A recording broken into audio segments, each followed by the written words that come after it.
Bismillah. Assalamualaikum warahmatullahi wabarakatuh. Perkenalkan, nama saya Miftahul Zahra dengan NIM C1C023085. Saya berasal dari program studi S1 Akuntansi, Fakultas Ekonomi dan Bisnis. Di sini saya akan memaparkan materi yang berjudul Konsep dan Dasar Hukum Pajak Penghasilan. Sebelumnya, yang terhormat Bapak Dr. Wirmi Eka Putra, SE MSI, dan Ibu Dr. Wiwi Tiswanti, SE AKMM, selaku dosen pengampu mata kuliah Perpajakan 2. Baiklah, langsung saja. Yang pertama, saya akan menjelaskan tentang definisi pajak penghasilan. Apa itu pajak penghasilan?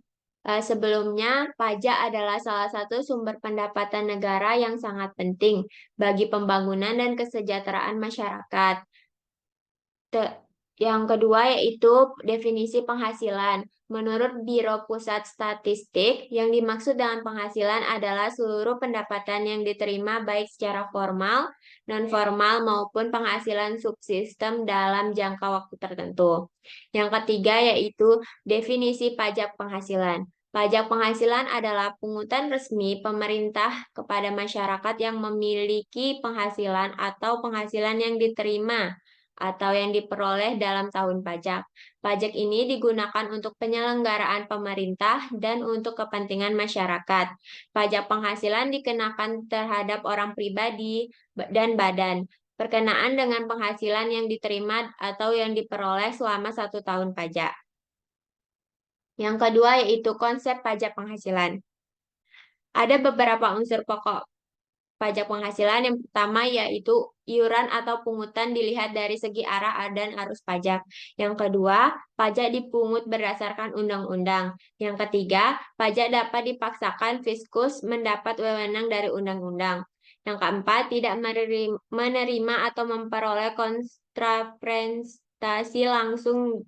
Ciri khas utama dari pajak adalah wajib pajak. Yang keempat, yaitu yang kelima, yaitu untuk membiayai pengeluaran umum pemerintah. Pajak itu untuk dipergunakan untuk membiayai pengeluaran umum pemerintah dalam menjalankan pemerintahan.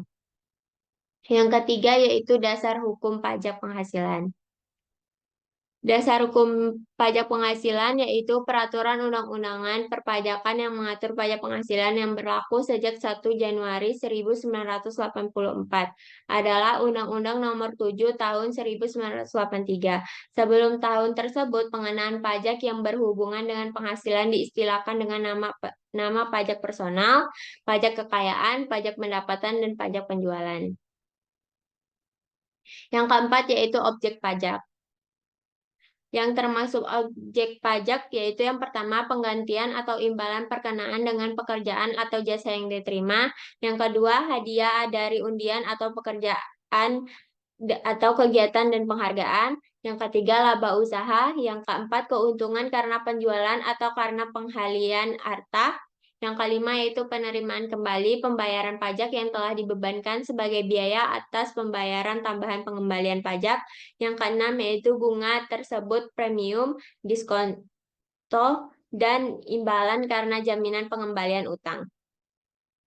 Yang ketujuh yaitu dividen dengan nama dan dalam bentuk apapun. Yang keempat royalti atau imbalan atas penggunaan hak. Yang kesembilan sewa dan penghasilan lain sehubung dengan penggunaan harta. Yang kesepuluh penerimaan atau perolehan pembayaran berkala. Yang sebelas keuntungan karena pembebasan utang kecuali sampai dengan jumlah tertentu yang ditetapkan oleh peraturan pemerintah. Yang ke-12 yaitu keuntungan selisih kurs mata uang asing. Yang ke-13 yaitu selisih lebih karena penilaian kembali aktiva. Yang ke-14 premi asuransi. Yang ke-15 iuran yang diterima atau yang diperoleh perkumpulan dari anggota yang terdiri dan wajib pajak yang menjalankan usaha atau pekerjaan bebas. Yang ke-16 tambahan kekayaan neto yang berasal dari penghasilan yang belum dikenakan pajak. Yang ke-17 penghasilan dari usaha berbasis syariah. Yang ke-18 imbalan bunga sebagaimana dimaksud dalam undang-undang yang teratur mengenai ketentuan umum dan tata cara perpajakan. Yang ke-9 surplus Bank Indonesia. Yang tidak termasuk objek pajak yaitu satu, bantuan atau sumbangan, harta himbahan. Yang kedua, warisan. Yang ketiga, harta termasuk setoran tunai yang diterima oleh badan sebagai pengganti saham atau sebagai pengganti penyertaan modal. Yang keempat, penggantian atau imbalan. Yang kelima, pembayaran dari perusahaan asuransi. Yang keenam, dividen atau bagian laba. Yang ketujuh, iuran yang diterima atau diperoleh dana pensiun. Yang kedelapan, penghasilan dari modal yang ditanamkan oleh dana pensiun. Yang sembilan, bagian laba yang diterima atau diperoleh anggota dari personal komanditer. Yang 10, penghasilan yang diterima atau yang diperoleh perusahaan modal ventura. Yang 11, beasiswa yang memenuhi persyaratan tertentu. 12, visa lebih yang diterima atau diperoleh badan atau lembaga nirlaba. Yang ke-13, bantuan atau santunan yang dibayar oleh badan penyelenggaraan jaminan sosial kepada wajib pajak tertentu. Yang kelima yaitu subjek pajak. Subjek yang termasuk subjek pajak yaitu satu, orang pribadi, warisan yang belum dibagi sebagai satu kesatuan menggantikan yang berhak. Yang kedua yaitu badan terdiri dari perseorangan terbatas, perseorangan komanditer, dan perseorangan lainnya. Yang ketiga yaitu bentuk badan usaha. Yang tidak termasuk subjek pajak yang pertama, kantor perwakilan negara asing. Yang kedua, penjabat perwakilan diploma atau konsulat atau penjabat lain dari negara asing. Yang ketiga, organisasi internasional. Yang keempat, penjabat perwakilan organisasi internasional. Yang keenam yaitu dasar pengenaan pajak dan cara menghitung penghasilan kena pajak. Dasar pengenaan pajak yaitu untuk mendapatkan perhitungan PPh terlebih dahulu harus diketahui dasar pengenaan pajaknya. Untuk wajib pajak dalam negeri dan bentuk usaha tetap yang menjadi dasar pengenaan pajak adalah penghasilan kena pajak, sementara itu untuk wajib pajak luar negeri adalah penghasilan bruto.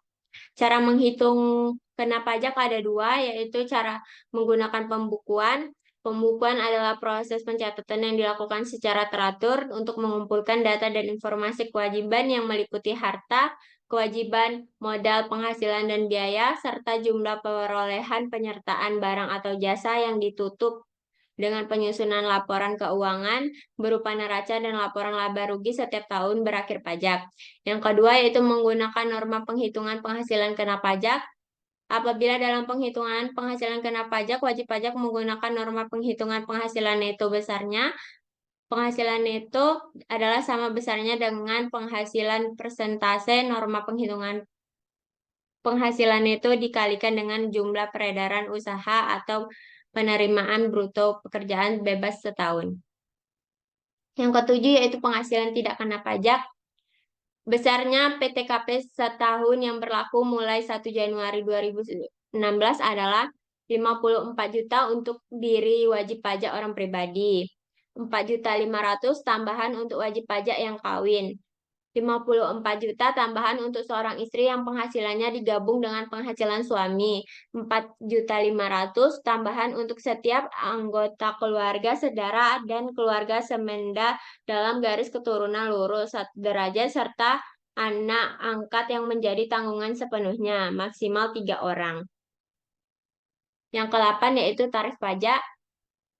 Wajib pajak orang pribadi dalam negeri 5% untuk yang sampai dengan 50 juta, 15% di atas 50 juta sampai dengan 250 juta, 25% di atas 250 juta sampai dengan 500 juta, 30% yaitu untuk di atas 500 juta. Wajib pajak badan negeri dalam bentuk usaha tetap. Sementara itu, tarif pajak yang diterapkan dalam penghasilan kena pajak bagi wajib pajak badan dalam negeri adalah bentuk usaha tetap yaitu sebesar 28%. Tarif pajak bagi wajib pajak, badan dalam negeri, dan bentuk usaha tetap mulai berlaku sejak tahun pajak 2010, tetapi diturunkan menjadi 25%. Baiklah, itu saja yang bisa saya sampaikan. Saya akhiri. Wassalamualaikum warahmatullahi wabarakatuh.